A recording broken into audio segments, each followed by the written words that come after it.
Welcome to the Tertius Times podcast, episode 15. This will be a unique edition dedicated to the tragic events of September 11th, 2001. It would normally have been published on a Friday, but this gave me an extra day to work on it. The first article lists some concerns about the rise of terrorism now that the Taliban have taken back Afghanistan. And the following two articles, however, shine some hope on one of the darkest days in American history. The first article, British intel chief has big concern over potential large-scale terror attack following Afghanistan exit, from the Washington Examiner, September 10th, 2021. As we commemorate the tragedy of the attacks on September 11th, 20 years ago, the UK's MI5 Director General, Ken McCallum, is predicting, quote, large-scale terrorist attacks against the West, unquote, and Representative Mike Waltz, Republican of Florida, fears Afghanistan becoming a, quote, emerging terror superstate. McCallum views the recent withdrawal of troops from Afghanistan as inspiring extremists who will likely form up again in that country. Waltz considers the large numbers of U.S. military equipment now in the possession of the Taliban will likely transform Afghanistan into, again, what he calls a terror superstate, quote unquote. China has pledged about $30 million in aid to Afghanistan, but according to the article, this may backfire since China has been running, quote, mass detention camps, unquote, for Uyghur Muslims in the Chinese province of Xinjiang, which shares its 50-mile or so border with Afghanistan. The Chinese Communist Party would suffer backlash from the, quote unquote, Islamic Emirate of Afghanistan.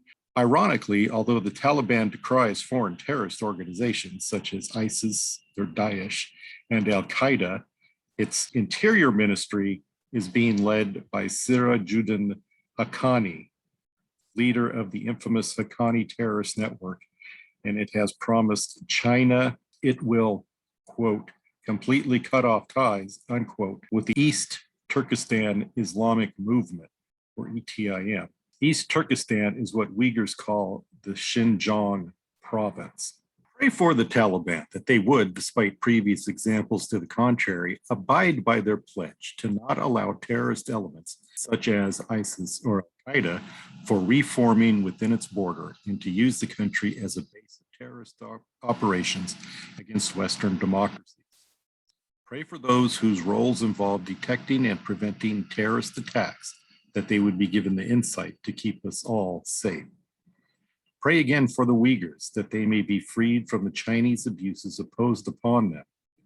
Pray for the leaders of China, that they truly understand the value of humans and stop their oppression against the Uyghurs and so many others who live within its borders.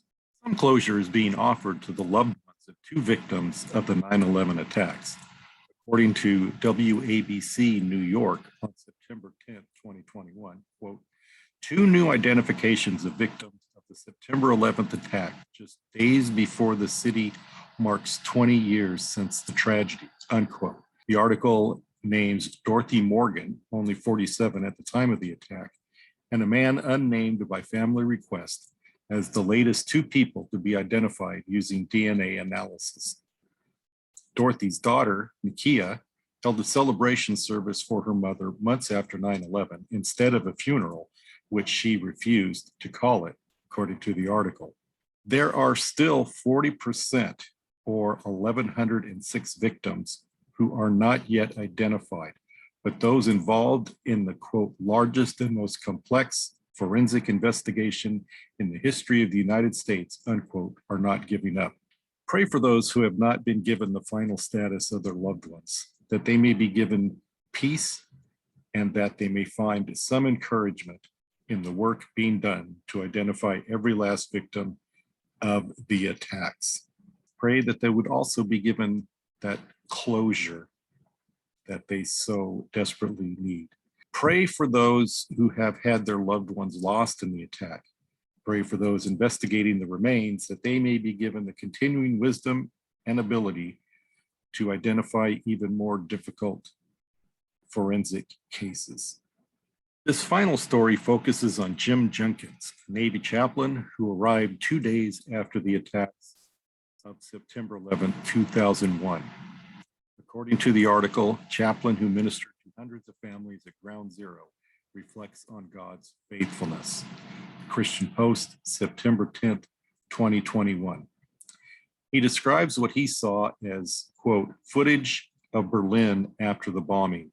It looked like that as far as your eye could see.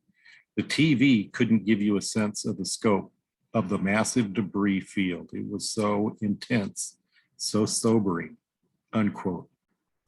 He talked about his time sharing God's comforter, the Holy Spirit, and his experiences meeting other people, such as Mayor Rudy Giuliani, who in turn comforted those first responders, chaplains, and the grieving he happened to come across. Even a German shepherd, quote, put his head in my lap, Jenkins said, when he was, quote, exhausted and emotionally spent, unquote. At that moment, he broke down, calling it a, quote, cathartic moment, unquote. He continues, quote, the Lord took care of me right when I needed it, unquote. Like many who spent time near Ground Zero, he has developed health problems as well as PTSD. Although many have asked, quote, where is God, unquote, in that moment, Jenkins emphasizes his experience of God's touch. Quote, Jesus helped me in my rubble. He helped me when I was afraid, unquote. Mickey Stonier, a pastor at a San Diego church, concluded the article with these words, quote, from 9/11 to early October, our country pulled together and was very unified because of what had happened. Then we started to get into the blame phase and started to fragment again. The world has been through so much trauma this year, and polarization has caused us to forget one another. But as Christians, we are called to serve and love one another, no matter our different backgrounds, unquote. On a personal note, one of my favorite books is John Stott's The Cross of Christ. One of his most popular quotes is from that book, where he states, quote, I could never myself believe in God if it were not for the cross. In the real world of pain, how could one worship a God who was immune to it, unquote. To me, the image of Christ's body mangled on the cross is reflected in the collapsing Twin Towers, as if Jesus himself is reminding us all, I have been there, I know the pain, I know the anguish, I know death. He can relate in a way that transcends our understanding. He also rose from death, so he has defeated it and can take the hands of all the victims of death and share his victory with them. Pray for those who are suffering today from physical impediments directly related to the attacks. Pray also that the message of hope uttered by Chaplain Jenkins may be heard by those who need its comforting words.